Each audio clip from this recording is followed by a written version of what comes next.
Liebe Geschwister, ich habe in der letzten Woche über einige Ziele der Pilgerfahrt gesprochen, und zwar die Wirkungen oder die Ziele der Pilgerfahrt auf der religiösen Seite bei den Muslimen. Heute möchte ich ein bisschen über die Wirkungen der Pilgerfahrt auf die ethische Seite, auf die moralische Seite eines Muslims sprechen. Die Pilgerfahrt ist eine sehr, sehr große und wichtige Gelegenheit für die Entwicklung des guten Charakters. Das erleben wir in der Pilgerfahrt. Von dem ersten Moment, wo ein Muslim die Absicht fasst, um die Pilgerfahrt zu beginnen. Was passiert? Der Muslim weiß mit dem ersten Moment, wo er die Absicht fasst, die Ihram zu machen, dass eine Reihe von Regeln und Vorschriften gibt, die eingehalten werden müssen. Zum Beispiel, wenn jemand die Kleider von Ihram trägt und die Nähe fasst, dann weiß man vom ersten Moment, dass er kein Duft mehr benutzen darf, kein Haare schneiden darf, kein Nägel kürzen darf, er darf kein Geschlechtsverkehr machen, er darf keinen Streit mit den anderen machen, er darf auch keine Übeltaten tätigen oder verrichten. Er achtet auch auf die anderen Tiere und Vögel und Pflanzen. Er darf keine Pflanzen kaputt machen, kein Tier jagen oder töten oder was auch immer. Also es ist eine Reihe von den Vorschriften, die die Muslime dazu bringen sollten, dass sie richtig auf alles aufpassen, auf deren Blicke aufpassen, auf deren Verhaltensweise aufpassen, sogar auf deren Herzen, wozu deren Herzen neigen soll. Das heißt, kein Geschlechtsverkehr und alles, was dazu führt, ist auch verboten wegen der Pilgerfahrt. Deshalb, durch diese Reihe von den Vorschriften der Pilgerfahrt lernt der Muslim, ich muss meine Seele kontrollieren, ich muss mich selbst kontrollieren. Ich darf nicht alles tun, was ich will, egal wo, egal wann, sondern es gibt ja Vorschriften. Und wenn jemand gleichgültig diese Vorschriften nicht beachtet, dann gibt es eine Strafe, und zwar er muss für seinen Fehler ein Tier schlachten, damit er seinen Fehler korrigieren kann. Und dadurch wird dieses Gefühl bei einem Muslim entstehen oder wird entwickelt oder verstärkt, dass er auf alles aufpassen sollte. Auf seine Rede, wenn er redet, auf seine Verhaltensweise, wenn er dann irgendwie mit den anderen was zu tun hat, und sogar auf die Neigungen, seine Liebe und seine Herzensgefühle. Und das ist ja sehr wichtig im Leben, weil wir werden auf dieser Welt geprüft, mit vielen Sachen geprüft. Wie wir uns dann verhalten, das ist genau das, was Allah subhanahu wa ta'ala von uns sieht. Und je nachdem, wie du dich verhältst, dann bekommst du entweder Belohnung oder doch Strafe von Allah subhanahu wa ta'ala. Und daher, man lernt diese Lehre wegen der Pilgerfahrt, dass man sich selbst kontrolliert. Und dadurch verbessert man sich auf dem Weg zu Allah subhanahu wa ta'ala und bekommt einen guten Tag. Die zweite Lehre ist die Großzügigkeit und das Spenden ohne Wenn und Aber. Von dem ersten Moment, wo man die Absicht fasst oder es vorhat, die Pilgerfahrt dieses Jahr oder nächstes Jahr zu machen, fängt man an zu sparen, Geld zu sparen. Warum? Weil das viel Geld braucht. Die Reisen oder die Kosten von der Reise sind viel. Und dort auch vor Ort, wenn man dort ist, braucht man Geld. Seine Familie braucht Geld. Das alles muss man schon zur Verfügung stellen. Das machen die Muslime gern. Keiner von Muslimen, die die Pilgerfahrt verrichten, macht das irgendwie und es gefällt ihm nicht dabei, dass er Geld spenden soll. Die machen alle gerne. Warum auch immer? Weil sie wissen schon, dass dieses Spenden oder Abgeben vom Geld dazu bringt, dass wir die Gotteszufriedenheit bekommen. Und das ist ja natürlich das Ziel, wozu alle Muslime aufrufen. Wir wollen alle dieses Ziel erreichen, und zwar, dass Allah mit uns zufrieden wird. Deshalb kommen die Muslime dazu, dass sie gerne spenden. Vorher, während der Reise und nachher sogar. Man kommt zurück mit vielen Geschenken und so weiter, als eine Art der Abgabe oder als eine Art der Großzügigkeit. Damit man die Lehre lernt. Und zwar, die Zufriedenheit besteht im Geben und nicht im Nehmen und nicht im Sparen.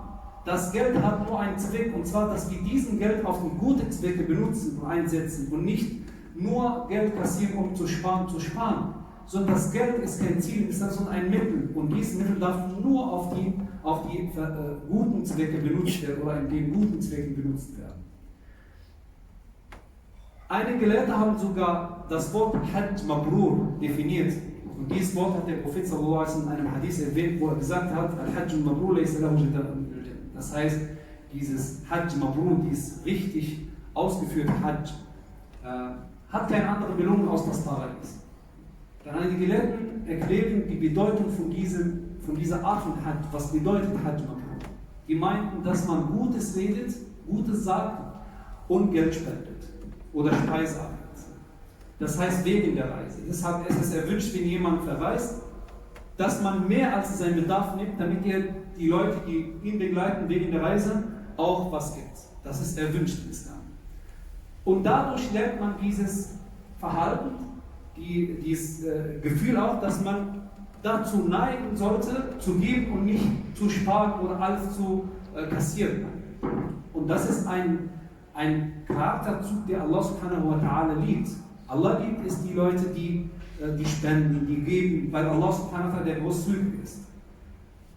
Ein anderer Lehre in der Pilgerfahrt, die wir auch lernen, ist die Rücksicht auf die anderen zu nehmen. Das ist ja sehr wichtige Lehre allgemein für die Menschen, gerade für die Muslime. Die Muslime sollten sich so verhalten, indem sie sich rücksichtsvoll verhalten. Warum denn? Weil der Muslim weiß, dass die Religion des Islams voller Vorschriften hat, die dazu bringen oder dazu führen, dass man Rücksicht auf die anderen nimmt. Zum Beispiel, es gibt die Hauptregel im Islam. Wenn die Situation schwierig ist, dann erleichtert die Religion die Situation für dich. Das heißt, wenn es eine Pflicht gibt und du kannst diese Pflicht nicht machen, dann bist du befreit von dieser Pflicht. Allah beauftragt uns nur mit dem Möglichen, was wir leisten können. Solange die Pflicht über unsere Kräfte oder Grenze hinausgeht, dann sind wir nicht mehr verpflichtet, die Sache zu tun. Der Prophet Muhammad sallallahu alaihi wasallam hat uns das gezeigt, praktisch gezeigt, als er seine Pilgerfahrt vollzogen hat. Er macht die Pilgerfahrt und sieht hier auf einmal einen Mann, der Krankheit in seinem Kopf hatte, wegen der langen Haare. Normalerweise während der Pilgerfahrtzeit darf kein Pilger die Haare kürzen oder schneiden. Aber doch der Prophet sallallahu alaihi wasallam erlaubt ihm das ausnahmsweise für ihn, damit er keinen Schaden dadurch bekommt. Man hat ihm erlaubt, dass er die Haare doch schneidet. Die Frau Salama sollte Tawaf machen und die Kaaba laufen, aber sie war müde und krank. Hatte der Prophet sallallahu alaihi wasallam sofort ihr gestattet und erlaubt, dass sie getragen wird. Das heißt, man darf auch mit Rollstuhl oder sogar mit Auto oder wenn es geht, man darf Tawaf machen. Es gibt auch die Möglichkeit, wenn jemand eine Krankheit hat und er schafft nicht durch die Ihram-Kleider die Hajj zu machen, dann darf er andere Kleider benutzen. Nur aus dem Grund, damit er kein Erschwernis erlebt.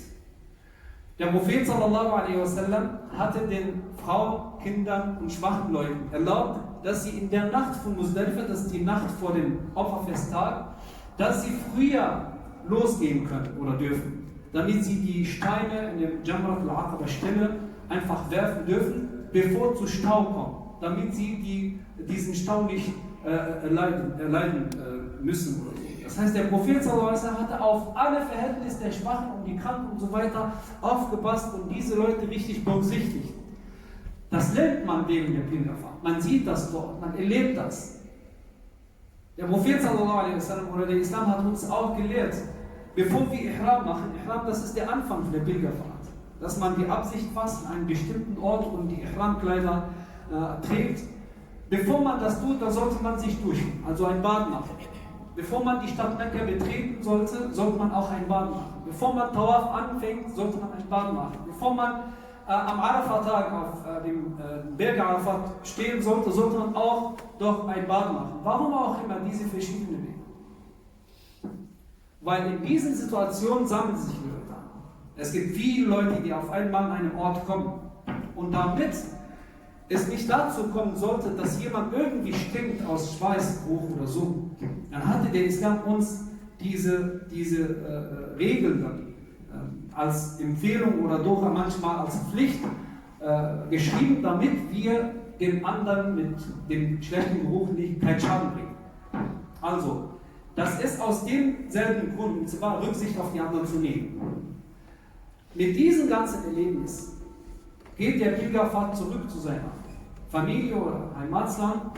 Und was passiert mit ihm? Er sollte diese Lehre schon verstanden haben. Und zwar, ich muss auf die anderen aufpassen. Ich muss in meinen Taten, meinen Worten, meinen Gefühlen, in meinen Verhaltensweisen auch auf die anderen aufpassen. Wenn ich verantwortlich bin, egal in der Schule oder bei der Arbeit oder in der Familie oder was auch immer, ich sollte auch auf die anderen aufpassen. Die anderen Gefühle und deren Verhältnisse berücksichtigen. Das ist eine sehr wichtige Lehre, die wir in der Pilgerfahrt in der Tat praktisch erleben. Warum sollten wir das alles machen? Warum sollten wir uns damit beschäftigen, dass wir unseren Charakter verbessern und die ethische Seite so auf die besten und schönsten Art und Weise gestalten? Warum sollen wir das alles machen? Weil es einfach so, dass der Prophet Muhammad sallallahu alaihi wasallam uns gezeigt hat und erklärt hat, dass je besser dein Charakter ist, desto näher zum Prophet Muhammad sallallahu alaihi wasallam wirst du am Auferstehungstag. Je besser dein Charakter ist, desto stärker dein Glauben ist bei Allah subhanahu wa ta'ala. Der Prophet sagte auch, ich bin nur gesandt worden, damit ich die guten Charakter oder die guten Moralen vervollständige. Das heißt, die guten Charakterzüge ist ein Hauptziel im Islam. Durch diese Anbetungen, durch die ganzen islamischen Regeln, es erzielt, dass man sich verbessert in dem Charakter.